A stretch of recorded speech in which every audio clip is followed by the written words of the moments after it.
Paz, irmãos.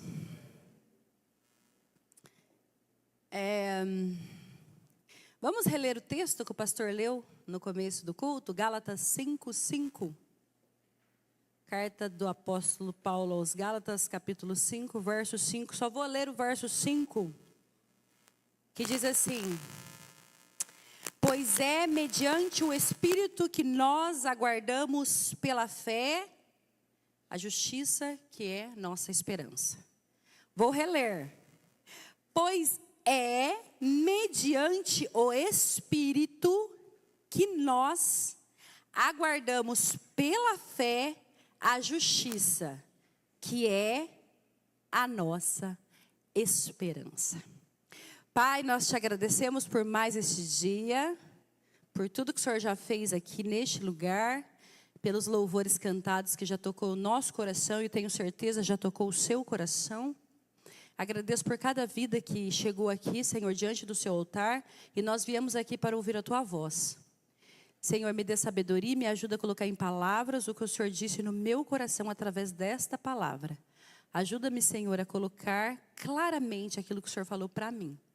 E toca os corações neste lugar, Senhor, para que a gente possa sair daqui convictos que ouvimos a sua voz. Em nome de Jesus. Amém. A gente estava cantando ali agora, em teus braços é o meu descanso. Esse louvor é muito lindo, né? E se eu passar pelo vale, acharei descanso no teu amor.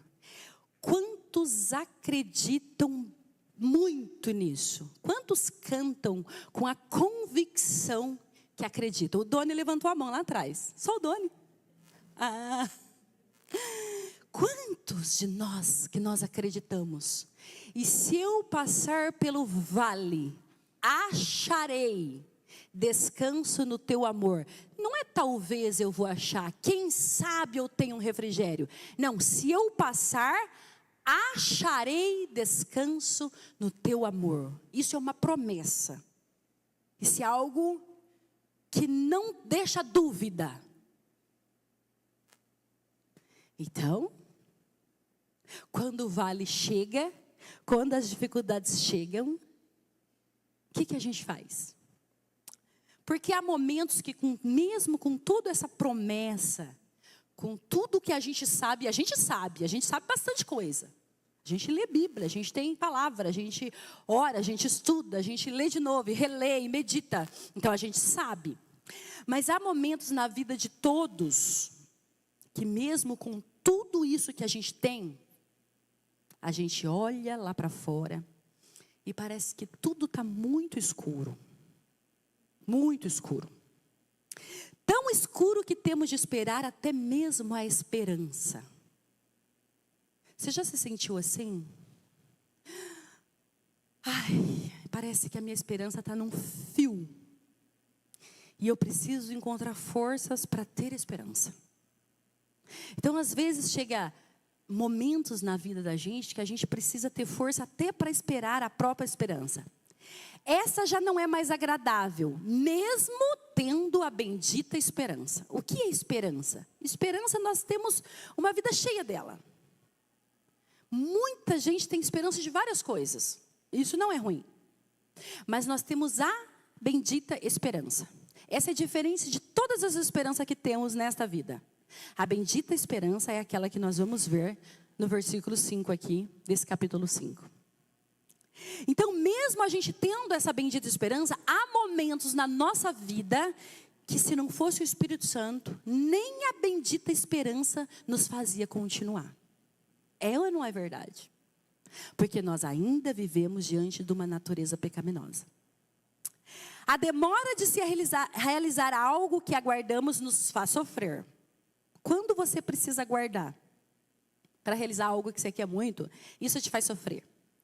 Mas esperar a esperança, não ver nenhum lampejo no horizonte, contudo, recusar o desespero, não ver nada através da janela, a não ser a escuridão da noite, e mesmo assim deixar a janela aberta para um possível aparecimento de estrelas. Você não vê nada, mas mesmo assim, você continua. Isso não é bom. Isso é muito ruim a gente passar por isso. E não todos nós passamos por isso. Ter um lugar vazio no coração. Contudo, lutar para que esse lugar não seja ocupado constantemente por uma presença inferior de dor ou angústia. Quem nunca teve um lugar lá latejando vazio e lutar todos os dias pedindo graça para combater a dor e a angústia que quer se instalar diariamente naquele lugar? Quem nunca esteve neste lugar? Sabe quem esteve neste lugar? Eu meditando nessa palavra, o apóstolo Paulo esteve neste lugar. Lá em Atos 27, 20 diz assim, ó, Lucas diz assim, ó, que depois deles terem sofrido um naufrágio, lembra daquele episódio? Que eles estavam no barco, eles estavam indo e o barco naufragou. Não parecendo nem sol nem estrela por muitos dias e continuando a bater-se sobre nós grande tempestade. Lucas escreve assim, ó, finalmente perdemos toda a esperança de salvamento. Toda a esperança. Paulo estava lá. Todos que estavam no barco estavam agora passando aquele momento da escuridão da alma. Dias e dias à deriva dentro daquele barco, sem ver sol e sem ver estrelas. Chega uma hora que perderam toda a esperança de salvamento. Se você continuar a ler aquele texto, você vai ver que depois disso, Paulo fala. Animando eles, ele diz que ele teve uma visão de Jesus, que garantiu que ninguém daquele barco se perderia. Mas até então, eles perderam toda a esperança de salvamento. Sabe quem mais esteve neste lugar de angústia, de escuridão da noite? Jó, durante a tempestade. Todos aqui sabem da história de Jó. Ele esteve nesse lugar quando se abateu toda aquela tempestade sobre ele.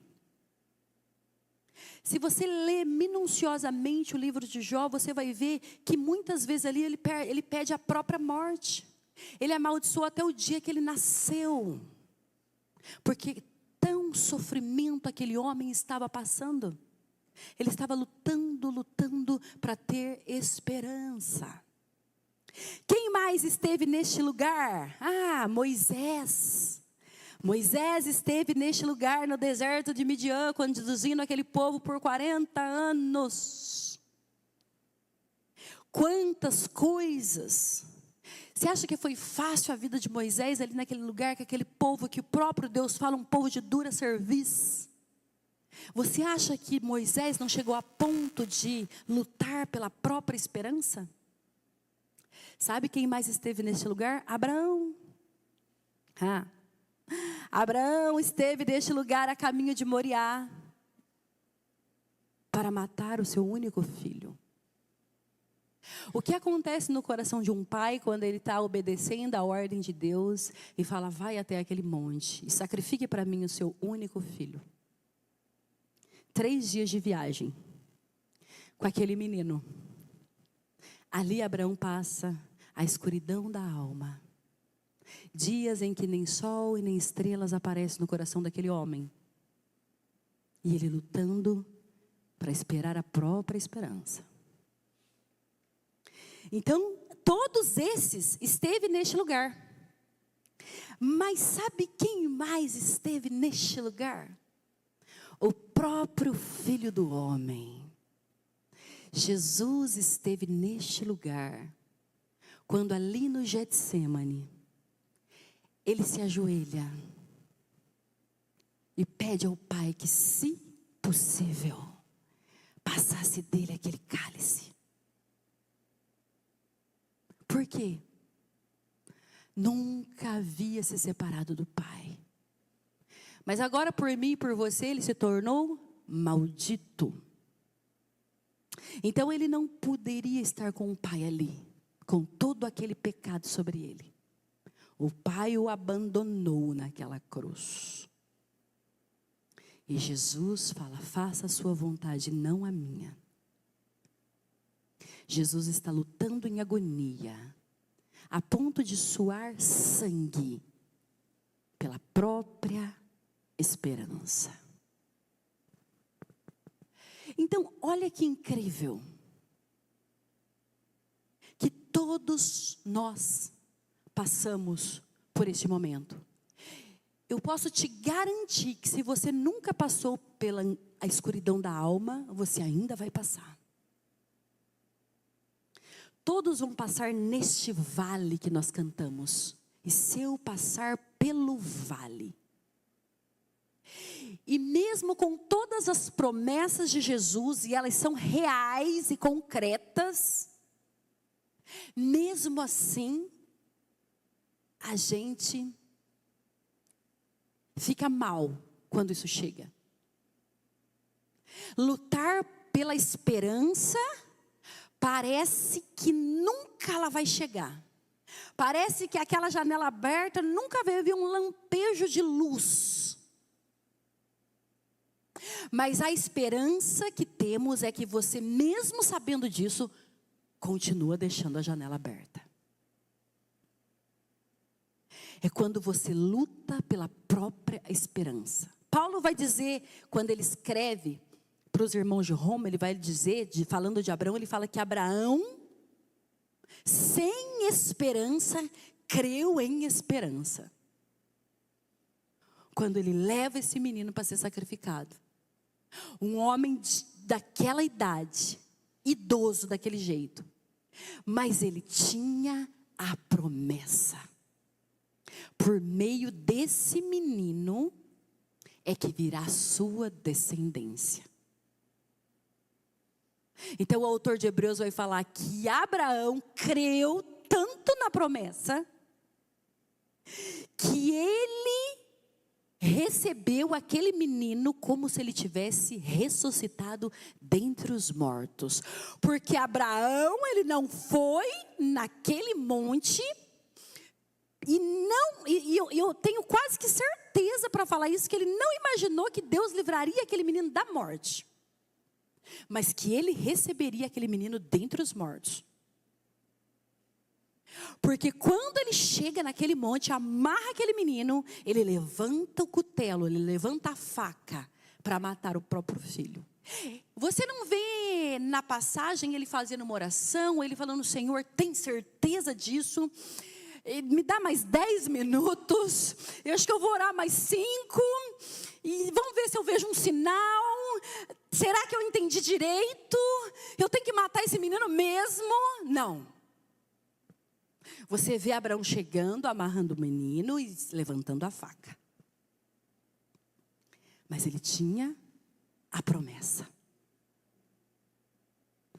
Então o que eu quero trazer para nós essa noite é: mesmo que esteja difícil lutar pela esperança, e eu sei, e Jesus sabe, o Espírito Santo sabe, que muitas vezes é muito difícil,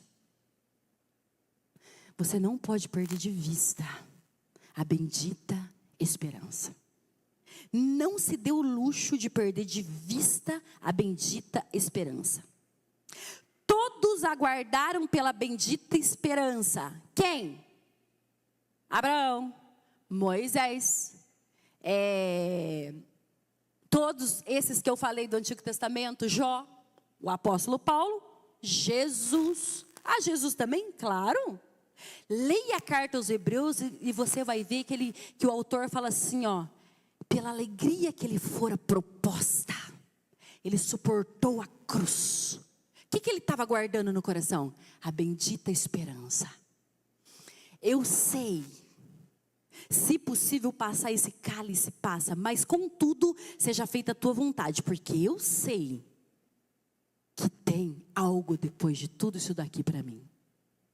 A alegria que lhe fora proposta, reinando sobre Rei dos Reis e Senhor dos Senhores, para sempre. Então, quando a gente olha para tudo isso, Nisto consiste a maior paciência do universo. Não há paciência mais difícil do que ficar firme sem ver nada, mas como quem vê o invisível. Às vezes a gente acha que paciência, como aquela pessoa é paciência, ela fez não sei quantas vezes essa mesma coisa. Isso caiu 15 vezes, a pessoa teve paciência para ir lá e pegar as 15, sem perder o domínio próprio. Mas a maior paciência dada pelo Espírito Santo que eu vejo na Bíblia é quando você não vê nada, nada, nada e continua no mesmo lugar. É muita paciência. Sem a ação do Espírito Santo, é impossível a gente conseguir fazer isso. Porque quando a gente começa a não ver nada e as coisas que a gente pensa que vai acontecer, elas não acontecem, e você quer muito algo que não está acontecendo, e não vê nada na sua frente, só escuridão, e não sai, e aquele ciclo não muda, a nossa tendência é fazer alguma coisa. Tem alguma coisa errada, eu preciso fazer alguma coisa. E às vezes Deus está só falando assim, não, você não tem que fazer nada. Agora é o momento de você continuar paradinho no mesmo lugar. Essa paciência é dada pelo Espírito Santo. Senhor, se existe uma promessa, e ela existe, e promessas do Senhor e realidade é a mesma coisa, não preciso ver nada, eu vou continuar aqui no mesmo lugar. Isso é incrível. Esses homens, tiveram isso sem ver nada, eles viram o invisível. É a esperança pela esperança. É você pedir graça ao Espírito Santo que enche e inunda o seu coração de esperança, porque você já não tem esperança. É você pedindo esperança, porque aquele restinho de esperança se foi. Então, olhando para o verso 5, eu sei que esse verso está inserido numa carta onde o apóstolo Paulo está escrevendo aos irmãos da Galácia sobre a justificação somente pela obra de Cristo na cruz. Os irmãos estavam saindo do caminho, pensando em outras coisas, querendo acrescentar à obra de Cristo algo mais, achando que o sangue dele não era eficaz para salvar eles, mas que eles precisavam fazer algo a mais. E Paulo vem rebatendo. Não, nós fazemos boas obras porque somos salvos. Não fazemos boas obras para sermos salvos. Então essa carta é muito clara, a gente teve há uns anos atrás um estudo minucioso dessa carta. E este capítulo 5, Paulo começa dizendo que foi para a liberdade que Cristo chamou vocês. Então vocês não coloquem jugo que nem os seus irmãos antigos aguentaram esse jugo, achando que vocês são capazes de se salvar. Porque não existe ninguém para ser salvo. Certa vez, quando Jesus estava falando com aquele jovem rico, e em seguida ele fala assim, é muito difícil um rico entrar no céu. É mais fácil que passe uma agulha, como que é? É mais fácil que passe o camelo no fundo de uma agulha do que um rico entrar no céu. E os apóstolos olharam e falaram assim, nossa, então quem poderá se salvar? Olha só, eles estão pensando em obras. Eles estão pensando, poxa, mas nem isso, quem pode? Para o homem, Jesus responde logo, para o homem isso é impossível. Mas para Deus, todas as coisas são possíveis. É disso que trata essa carta. E aí ele continua dizendo ali, rebatendo ele, por quê? Porque muitos estavam atrás de circuncisão.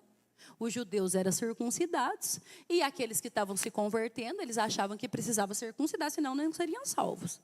E Paulo vem rebatendo, falando, não é isso que vai salvar vocês. O sangue de Cristo é eficaz para a salvação de vocês. E isso é uma lição para nós. Muitos de nós acham, infelizmente, de tanto que a gente prega e prega e fala sobre isso. Mas muita gente ainda pensa que vai entrar no céu porque faz alguma coisa para Deus. Vai entrar no céu porque ele é bom em alguma coisa. Em alguma coisa ele é bom e Deus olhou para ele, simpatizou, falou, aquele ali eu vou salvar. Porque olha, ele é bom naquilo. Miseráveis homens que nós somos. Nós não somos bons em nada. Nós vamos entrar no céu por causa da eficácia do sangue de Cristo. Ele é bom. Só Ele é bom. Então é por isso que essa carta rebate tudo isso.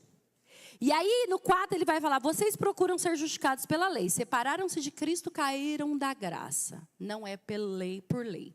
E o 5, que é a mensagem de hoje, ele fala: pois é mediante o Espírito que nós, a igreja, aguardamos como?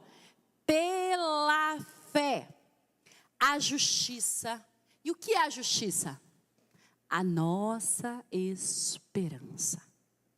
Então o tema dessa mensagem de hoje é esperando a bendita esperança. Essa é a nossa justiça. É por causa dessa esperança que nós nos reunimos aqui toda semana. É por causa da bendita esperança. Se tiver qualquer coisa no seu coração, na qual você, em primeiro lugar, na qual você venha se reunir aqui com seus irmãos, a não ser aguardar a bendita esperança, tem algo de errado. Algo de errado. Porque a gente pode se reunir por N motivos, comunhão, adoração e muita coisa. Mas a gente se reúne aqui toda semana para adorar o Criador, nos fortalecer nele, para aguardar a bendita esperança. Então, em vez de lutarem para se justificar, um esforço fadado ao fracasso, Paulo encoraja os Gálatas a guardarem apenas a justiça, que é a nossa esperança. A justiça é a nossa esperança, mas aí você pode falar: já não somos justificados? Sim. Assim aguardamos o ápice da nossa justiça, a consumação, mas já estamos vivendo nesta esperança. Lá em João capítulo 5, verso 24, diz assim: eu lhes asseguro, quem ouve a minha palavra e crê naquele que me enviou, tem a vida eterna. E não será condenado, mas já passou da morte para a vida. Bom, tem, não terá. Já passou, não passará. Então, se nós cremos e fomos justificados, já temos a vida eterna. Já passamos da morte para a vida. Assim já vivemos nessa esperança, pois já estamos justificados. O que nós aguardamos por meio da fé é a consumação da segunda vinda de Jesus. Essa palavra esperança, infelizmente, ela é muito vaga, né? As pessoas falam esperança como se fosse algo... Será que vai chover amanhã? Espero que sim. Será que... sei lá, vai acontecer algo? Tomara. Como se esperança, se essa esperança que eu estou falando seja isso. Não, mas não é isso. A esperança da Bíblia não é isso. A gente só vai passar pelo vale no amor de Jesus se a gente estiver ancorado nesta esperança. Não tem como cantar como cantamos: e se eu passar pelo vale, acharei descanso no seu amor. Não tem descanso no vale se você não estiver ancorado nessa esperança. Sabe por quê? Porque imagina, vamos pegar aqui o exemplo do nosso pastor. Que nós estamos passando pelo vale. Se ele não estiver ancorado nesta bendita esperança, sabe o que vai acontecer? Desespero. Desespero, não é? Claro que é.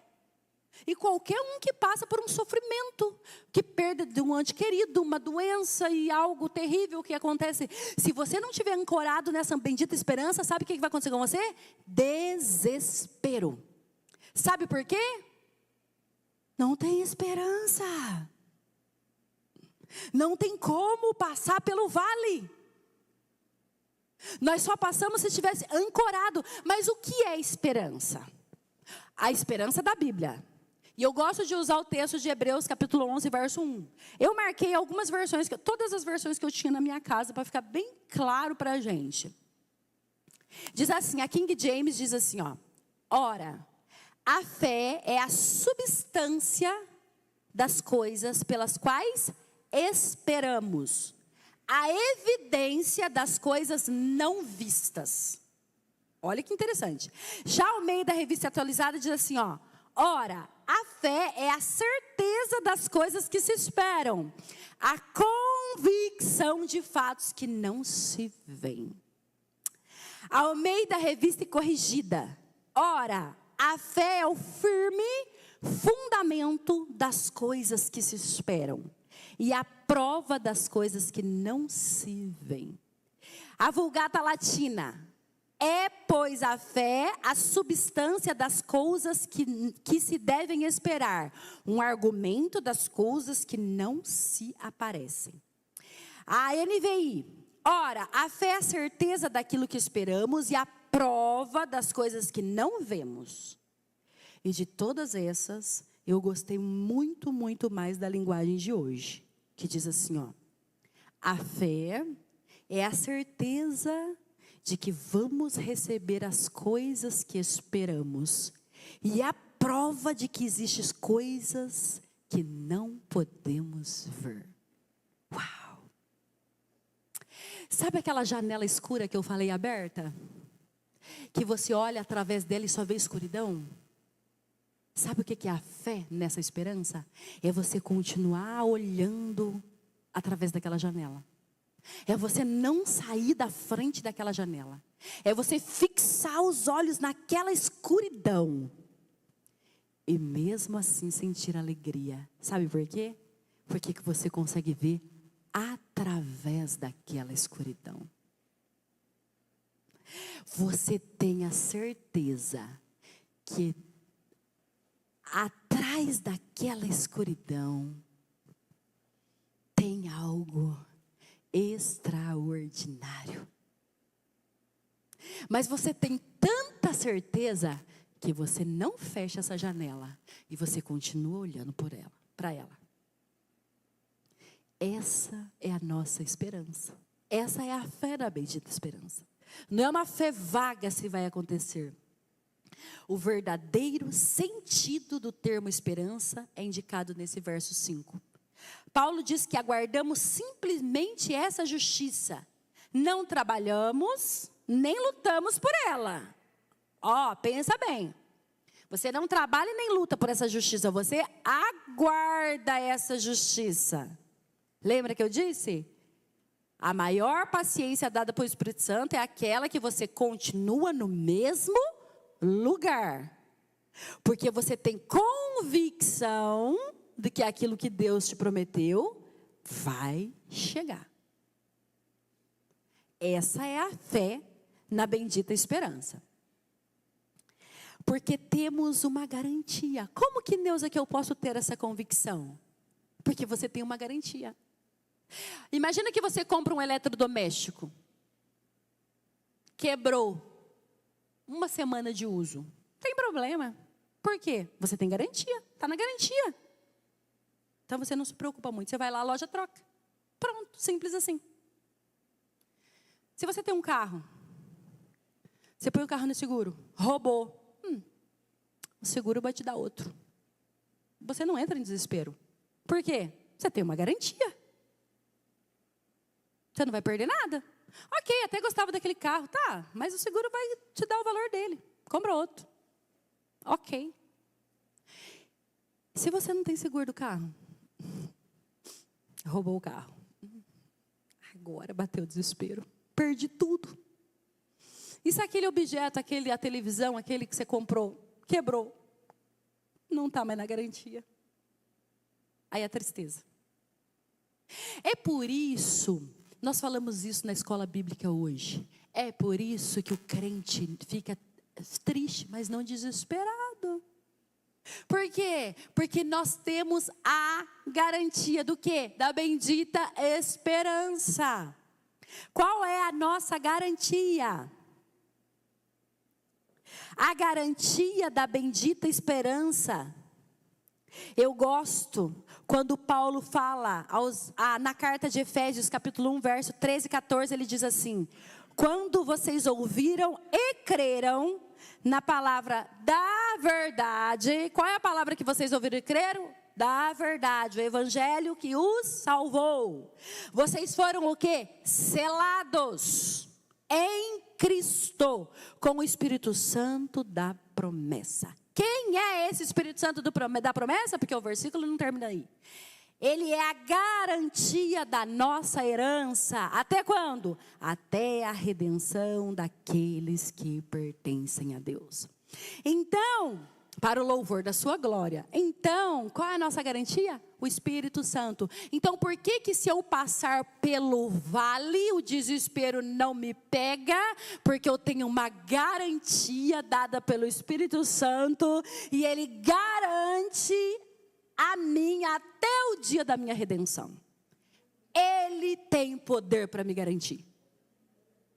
Então, por isso que quando o vale vem sobre nós, os cristãos, nós ficamos tristes, mas não desesperados. Essa é a grande diferença para nós. Olha, Paulo levava isso tão a sério, que ele fala assim, ó, lá em Efésios 1:18. Oro também para que os olhos do coração de vocês sejam iluminados, a fim de que vocês conheçam a esperança para a qual Ele chamou. O que é a esperança? A riqueza da gloriosa herança dele nos santos.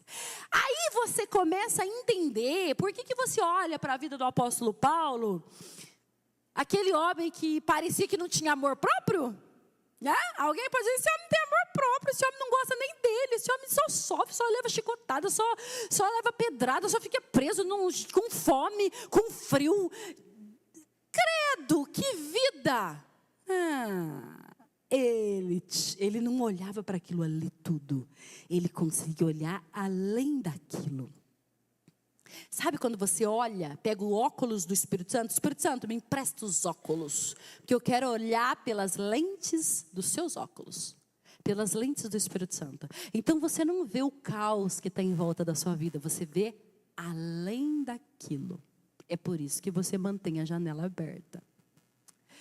Paulo está orando para que possamos viver hoje essa esperança, com a garantia da esperança futura. Só que quando a gente está sofrendo, isso parece que fica tão pequeno. A gente mal consegue orar. A gente mal consegue meditar nessas coisas.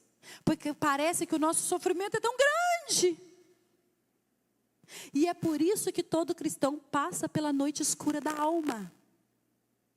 Ela vem e se abate em todo mundo. A pessoa que é morada do Espírito Santo vai passar pela noite escura da alma.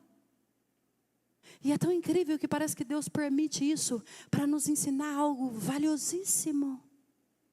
Ande por fé. Eu te chamei para andar por fé. É incrível. Nenhum outro ser humano. Olha para qualquer lugar que você queira olhar agora e pense em qualquer lugar. E veja se você não concorda comigo. Nenhum outro ser humano do mundo secular, nenhuma pessoa de qualquer outra religião pode encarar o futuro como nós encaramos. Ninguém pode. Sabe por quê? As pessoas não têm ideia de onde elas estarão nos próximos 100 anos. É por isso que são desesperadas. É por isso que caem em depressão. É por isso que tem tanta angústia. E tanta gente doente lá fora. Porque elas não têm ideia de onde estarão. Elas se agarram em coisas que vão ficar aqui. Elas se agarram num cônjuge, se agarram num filho, se agarram num emprego, se agarram em tantas coisas. Eu já ouvi pessoas falando assim, se eu perder fulano, acho que eu morro, eu não consigo viver sem ele. Eu falo, não, você não pode viver sem Jesus. Você pode viver sem qualquer pessoa. Você não pode se agarrar assim a uma pessoa. Porque todos vão embora. Laura Solgueles, essa cantora que canta, se eu passar pelo vale. Sabe o que aconteceu com essa moça quando ela era adolescente? Ela era filha única. O pai a abandonou quando ela ainda era criança. Ela acho que mal teve contato com o pai. E quando ela era adolescente, nos seus 15, acho que 16 anos, não sei, ou menos, a mãe faleceu. ela não tinha irmãos, ela não tinha ninguém. E agora ela vai fazer o quê?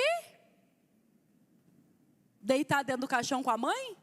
Porque eu não tenho mais ninguém. Mas ela canta: se eu passar pelo vale, acharei descanso em seu amor. E tem uma frase que ela fala que eu amo. Ela diz assim, ó: ame Jesus acima de todas as coisas. Porque quando você perder a pessoa que você ama, você ainda terá quem mais ama. Você nunca pode perder Jesus. Esse não pode ser perdido. Então a gente não pode agarrar as coisas. A gente pode amar as coisas. A gente pode gostar muito, mas não deixar que coisas e pessoas sejam a nossa âncora. Se eu perder meu marido, eu estou perdida. Eu não estou perdida se eu perder meu marido, eu tenho Jesus. Se perder meu filho, acabou minha vida. Não, acabou nada. Eu tenho Jesus. Ninguém pode perder Jesus. E aí, alguém pode dizer assim, ó: eu não consigo, Neuza, esse entusiasmo. Eu estou passando, você não tem ideia do que eu estou passando, eu não consigo ter essa esperança na esperança.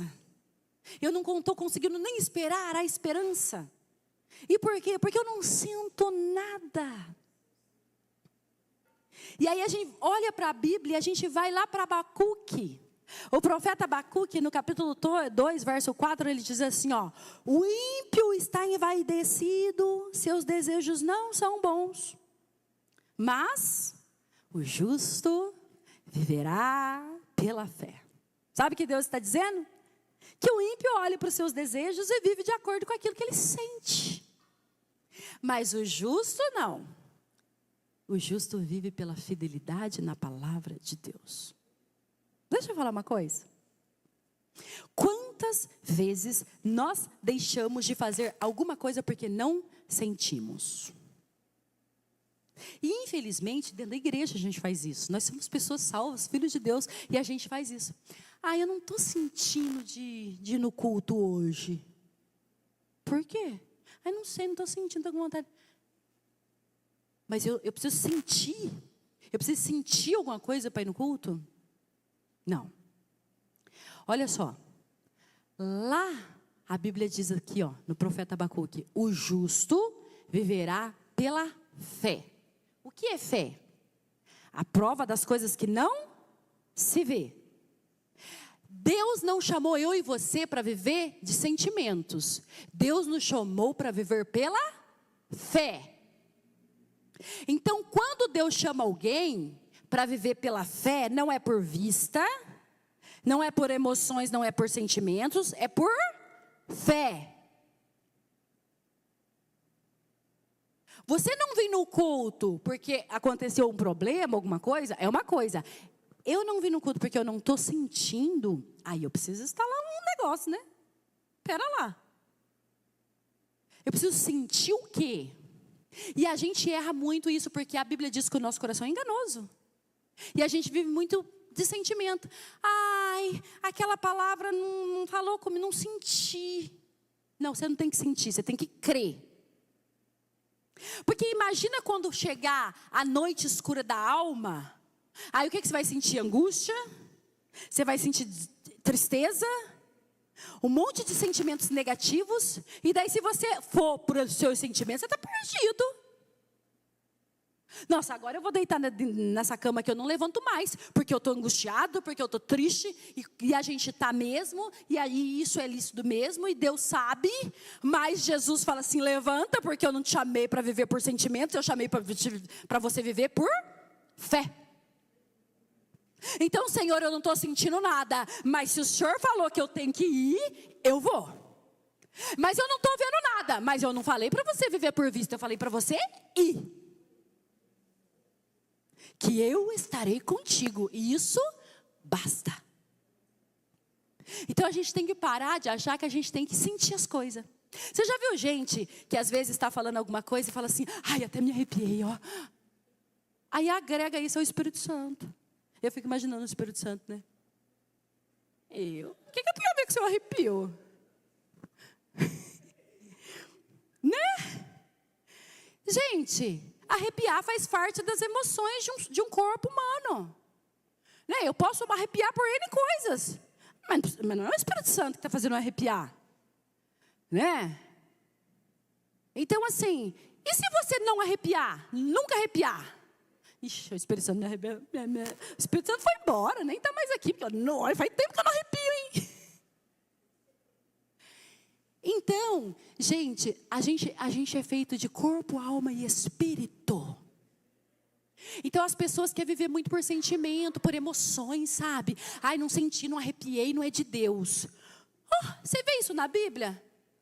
É de Deus, hein? Jesus vive, acho que fica com o cabelo em pé, então, né? É de Deus. E o homem vive arrepiado. Se eu não arrepiei, não é de Deus, não senti. Deus não chama nós para sentir nada. Deus chama nós para viver por fé.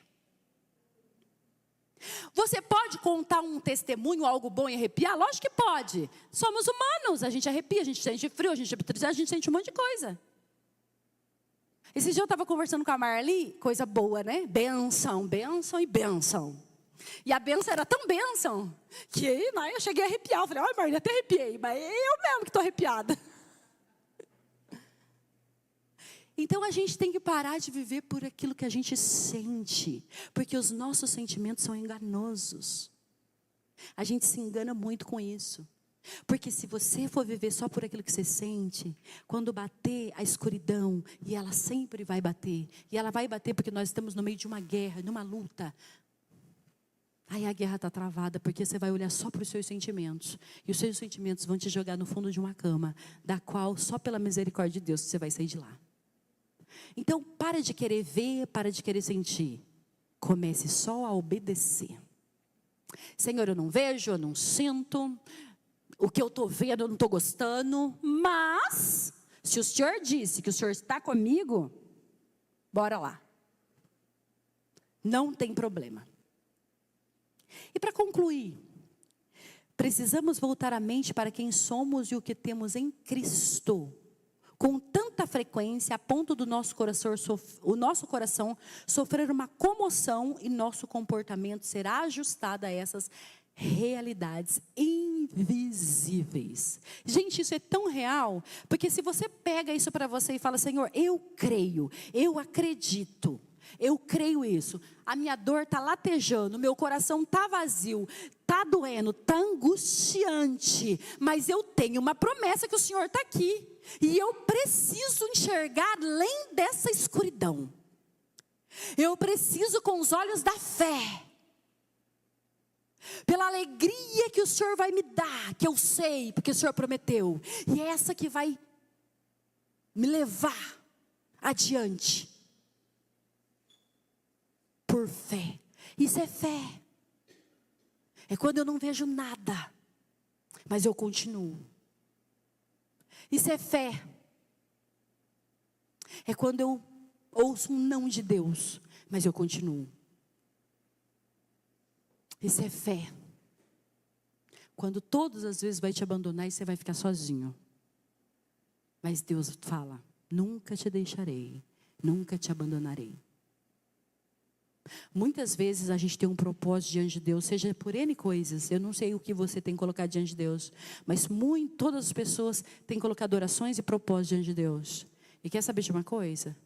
Quando as coisas começam a ficar difíceis, a nossa tendência é parar. Ai, acho que isso aqui não é de Deus não. Tá difícil. Acho que não é de Deus não. Nós falamos na escola dominical de novo isso. Ao contrário. É quando as coisas estão muito fáceis, é que você precisa, recuar. Mas eu queria isso e veio com tanta facilidade. Olha que simples que foi. Aí você precisa, nenhuma dificuldade. Nadinha. Veio aqui na minha mão. Ei! Vê se não é Satanás te dando esse presente.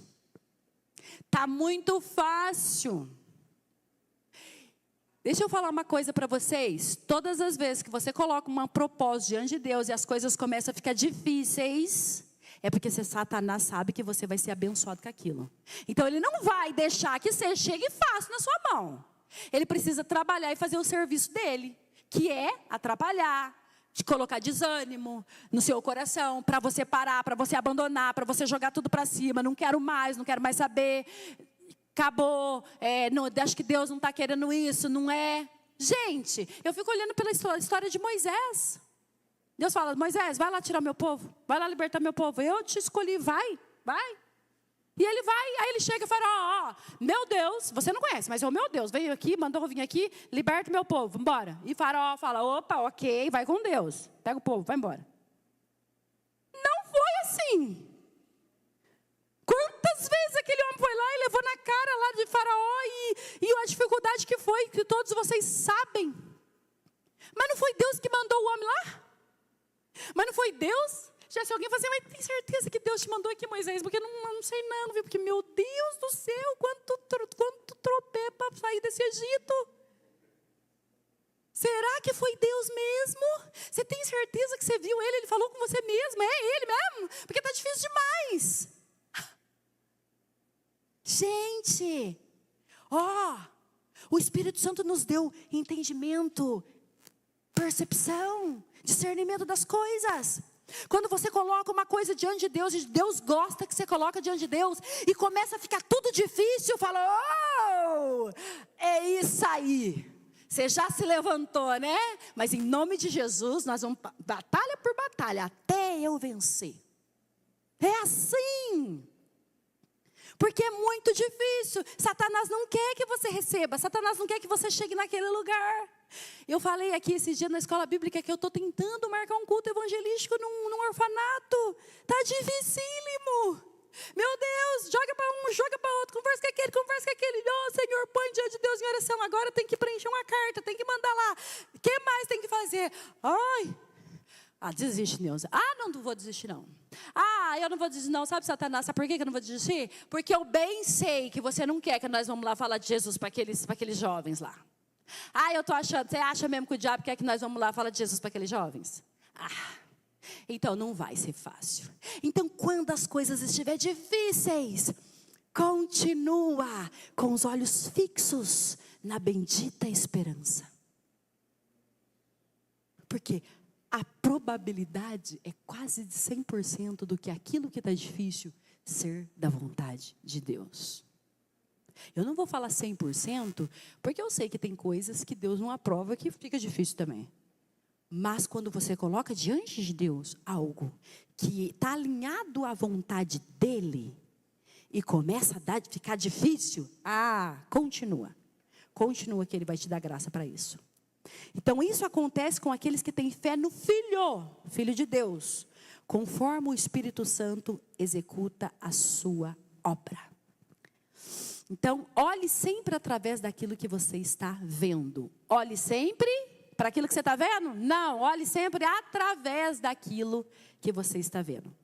E eu quero terminar com algo lindo que eu li de não sei se vocês conhecem, George Matterson. Ele é um ministro presbiteriano, escritor e autor de hinos. Ele morreu aos 64 anos, em 1906. Ele era cego, mas ele começou a perder a visão dele na sua juventude, por volta dos 20 anos. Então foi um golpe da vida. 20 anos ele começou a ficar cego. E ele era noivo. Ele ia se casar. Então ele vai até a casa da noiva para dar o diagnóstico do médico. Esperando um apoio de quem ele amava, a futura esposa dele. E ela disse, não posso me casar com você. Eu não suportaria ter um marido cego. E o deixou. Então ele levou o golpe da cegueira, ele levou o golpe do abandono da noiva. E olha o que ele escreve, que me tocou o meu coração, eu quero compartilhar com os irmãos. Dá-me esse seu poder divino, o poder do Getsemane. Dá-me o poder de esperar pela própria esperança, de ficar olhando pela janela, embora não haja estrelas, mesmo que se afaste a própria alegria que me foi dada. Concede-me o poder de ficar invicto no meio da noite e dizer: aos olhos de meu Pai ainda deve haver razão para alegria. Alcançarei o clímax da força quando tiver aprendido a esperar a esperança. Esforcem-se para ser um daqueles bem poucos que andam na terra com a consciência vívida de que o desconhecido que os homens chamam de céu está ali mesmo atrás da cena invisível das coisas. Gente, eu estava comentando com a Abel hoje, por que são poucos? Em cada geração, você vê um remanescente lutando para ver o invisível. Mas não é a massa.